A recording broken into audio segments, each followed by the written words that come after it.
കവിതാ ടാക്കീസിൽ ഹരിതയാണ്. വീട്ടിലേക്കുള്ള വഴി എന്ന കവിതയാണ് ഞാനിവിടെ അവതരിപ്പിക്കുന്നത്.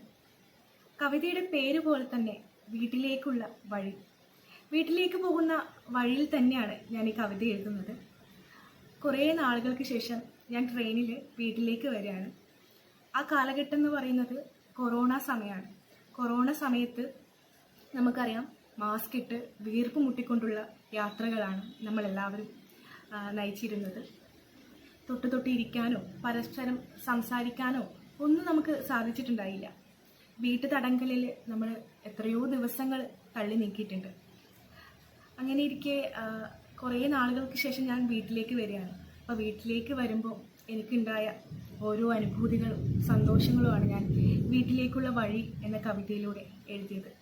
നമുക്ക് കവിതയിലേക്ക് കടക്കാം. വീട്ടിലേക്കുള്ള വഴി. വരമ്പോരം ചേർന്ന് നടന്നാൽ വീട്ടിലേക്കുള്ള വഴിയായി. അക്കരെ നിന്നും നീട്ടിയൊരു കൂവൽ കേട്ട മാത്രയിൽ കാലുകൾക്ക് വേഗമേറും. പരിചിതനായ കാറ്റ് നനുനനുത്ത മഴയുമായി അരികിലെത്തും. ദാ ഇനി ഒരല്പം മാത്രമെന്ന് ഓരോ വഴികളും മന്ത്രിക്കും. കിതപ്പോടെ വീടെത്തിയാൽ ആവലാതികൾ പിഴിഞ്ഞ് ഉണക്കാനിടാം.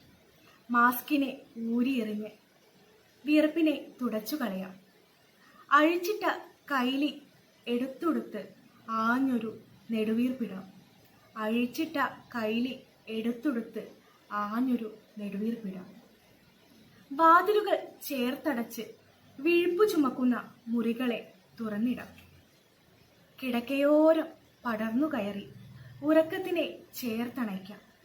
നീണ്ടൊരു കൂട്ടുവായിട്ടുണരും നേരം മധുരമാർന്ന കട്ടനിൽ ഒരു നുറുങ്ങ് ഇഞ്ചി കഷ്ണം മുറിച്ചിട്ട് ഊതിയാറ്റാം. ജനൽപ്പാളി തുറന്നിട്ട് ഉറക്കെയൊന്ന് കൂവാം. ഉടലാകെ തണുപ്പ് പടർത്തി പ്രിയപ്പെട്ടവരിലേക്ക് ചേർന്നിരിക്കാം.